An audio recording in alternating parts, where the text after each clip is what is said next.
والتين والزيتون وطور سينين وهذا البلد الأمين لقد خلقنا الإنسان في أحسن تقويم ثم رددناه أسفل سافلين إلا الذين آمنوا وعملوا الصالحات فلهم أجر غير ممنون فما يكذبك بعد بالدين أليس الله بأحكم الحاكمين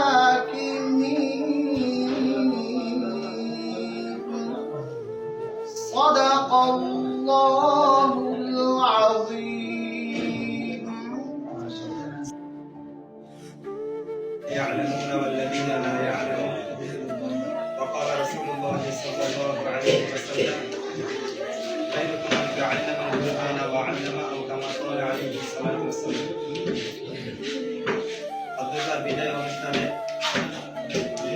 Medina হাদিকের হাফলা এবং কর্তৃত্ব সম্মানের দান পরিহিত অন্যান্য শিক্ষক এবং চলার পথে প্রিয় সাথী ও বন্ধুগণ সকলকে জানাই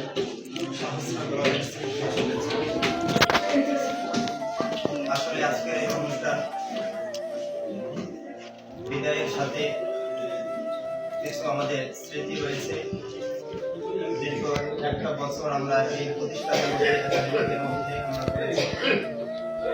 এই পড়ার মধ্যে এই শিক্ষা প্রতিষ্ঠানের মধ্যে প্রতিটি চেয়ার টেবিল ওয়াল এখানে সবকিছুর মধ্যে আমাদের স্মৃতি জড়িয়ে রয়েছে, আবেগ জড়িয়ে রয়েছে। কিন্তু আজকে এই অনুষ্ঠান দীর্ঘদিন আমরা এই প্রতিষ্ঠানের মধ্যে পড়াশোনা করার পরে আমাদের একটা তারা বিদায়ের শুভেচ্ছা তখন আমাদের বিদায় দেবে। অনেক ছাত্র ভাইরা মনে করবে আমাদের কেন বিদায় দেয়, আমাদেরকে এখানে থাকে অনেক ভালো। আসলে আমরা যখন ছোট ছিলাম মা বাবা যখন আমাদেরকে হাঁটা শিখিয়েছে তখন হাত ধরে আমাদেরকে হাঁটা শিখিয়েছে। ওই সময় আমরা তো কিছু বুঝতাম না, আমরা মাকে যদি বুঝতাম তাহলে এটাই বলতাম যে মা তুমি যে আমার হাত ধরে আমাকে হাঁটা শিখাচ্ছ, এখন যে আমার হাত ছেড়ে দিচ্ছ আমি তো পড়ে যাব। মা যদি সবসময় আমার হাত ধরে এই শিশুকালটা আমাকে পার করে দিত তাহলে আমরা হাঁটা শিখতাম না। একটা শিক্ষা প্রতিষ্ঠান সবসময় আমাদেরকে আঁকড়ে রাখবে না, আমাদের মধ্যে একটা পর্যায়ে আমাদেরকে দাঁড় করিয়ে দিবে। এরপর আমাদেরকে নিজের চিন্তা আমাদেরকে নিজেই করতে হবে।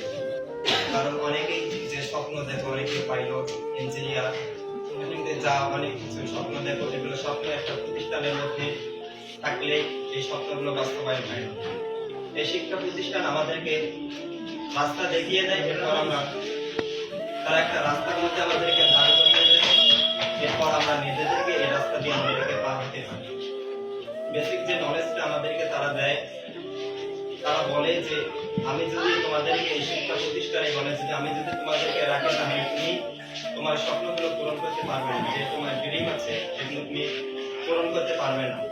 এর জন্য আসলে আমাদেরকে বিদায়, আসলে বিদায় মানে যে এই শিক্ষা প্রতিষ্ঠান একবারে যে আমাদেরকে বিদায় করে দিচ্ছে এটাও না। যেমন যারা বিয়ের সময় মা বাবারা আমাদেরকে যে বিদায় দেয়, এটা একবারে আমাদেরকে বিদায় দেয় না যে আর আমার বাসায় আসবা না, এমন তা নয়, আসবা।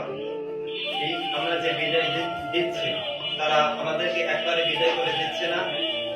এই শিক্ষা প্রতিষ্ঠানের কাছে আমরা অনেক ঋণী, কারণ আমরা যে শিক্ষার জন্য তারা আমাদেরকে সবকিছু দিয়েছে, অর্থাৎ শিক্ষা অর্জন করার মধ্যে যত আসবাব আছে তারা দিয়েছে, যেমন চেয়ার টেবিল বাকি যত কিছু আছে তারা দিয়েছে। এখন আমাদেরকে চিন্তা করা দরকার যে আমরা এই শিক্ষা প্রতিষ্ঠানকে আমরা কি দিয়েছি। শিক্ষা প্রতিষ্ঠান তো আমাদেরকে সবকিছু দিয়েছে, যেভাবে তাদের পড়ানো দরকার সেভাবে আমাদেরকে করিয়েছে, যেভাবে দিক নির্দেশনা দেওয়া দরকার, গাইডলাইন করা দরকার তারা আমাদেরকে গাইডলাইন করেছে।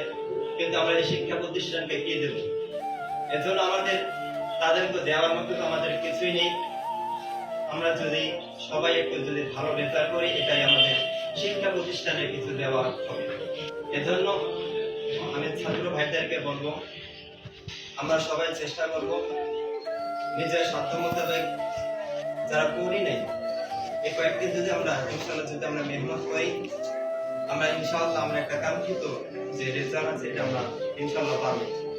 তাছাড়া সবচেয়ে প্রথমে একটা কথা দুঃখের সাথে বলতে হয় যে আমরা এত পড়াশোনা করার পরে আমরা শিক্ষকের কাছ থেকে আমরা পড়তেছি, কিন্তু পরের দিকে আমরা ভুলে যাচ্ছি, অথবা আমার পড়ার মনে থাকে না, অথবা আমরা তাদের কাছ থেকে কিছু নিতে পারি। একটাই কারণ হচ্ছে আমরা যে শিক্ষকের কাছে পড়ি এটা আমাদের আত্মবিশ্বাস থাকে না যে এই শিক্ষকের কাছ থেকে আমরা কিছু নেব। আমরা শুধু মানুষের ভোট ধরারই চেষ্টা করি যে শিক্ষক যদি সবারই কমই থাকতেই পারে, এটা স্বাভাবিক, মানুষ করতেই কমতি থাকতেই পারে, যে তারা যেভাবে পড়ায় বা যেভাবে বোঝায় ওইভাবে আমরা হয়তো বুঝি না, অথবা এইভাবে যেভাবে বোঝানোর চেষ্টা করে আমরা বুঝি না, কিন্তু আমরা নিজেই না বুঝি শিক্ষকের ধরি যে শিক্ষক আমাদেরকে বোঝাতে পারেনি। এর জন্য আমরা এরকম যদি কোনো ছাত্রর মাঝে শিক্ষকের প্রতি তার এরকম থাকে, তাহলে ওই ছাত্র শিক্ষকের কাছ থেকে কোনো কিছু নিতে পারবে না। এর জন্য আমরা শিক্ষকের যথাসম্ভব এলেম পাওয়ার বা কোনো জ্ঞান পাওয়ার সবচেয়ে বড় মাধ্যম হচ্ছে শিক্ষকের দোয়া নেওয়া, শিক্ষকের সাথে ভালো আচরণ করা। এছাড়া আমি যেটা দেখছি সেটা হচ্ছে যেগুলো জ্ঞান অর্জন করার মাধ্যম, যেমন আমরা এই টেবিলের মধ্যে আমরা বই রাখি, এটা হচ্ছে আমাদের মাধ্যম।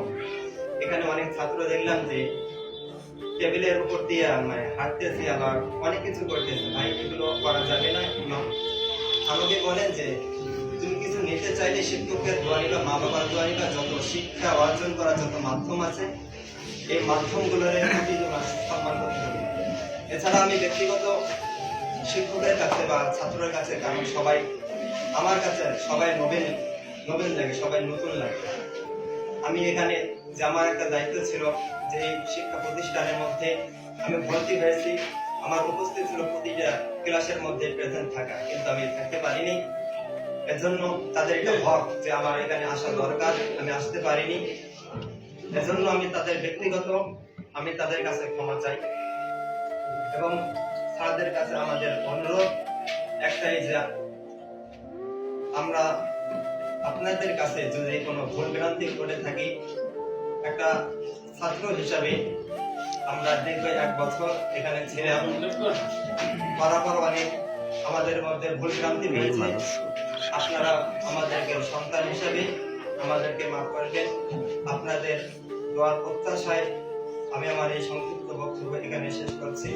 ওয়া মা আলাইনা ইল্লাল বালাগ। আসসালামু আলাইকুম ওয়া রাহমাতুল্লাহি ওয়া বারাকাতুহু।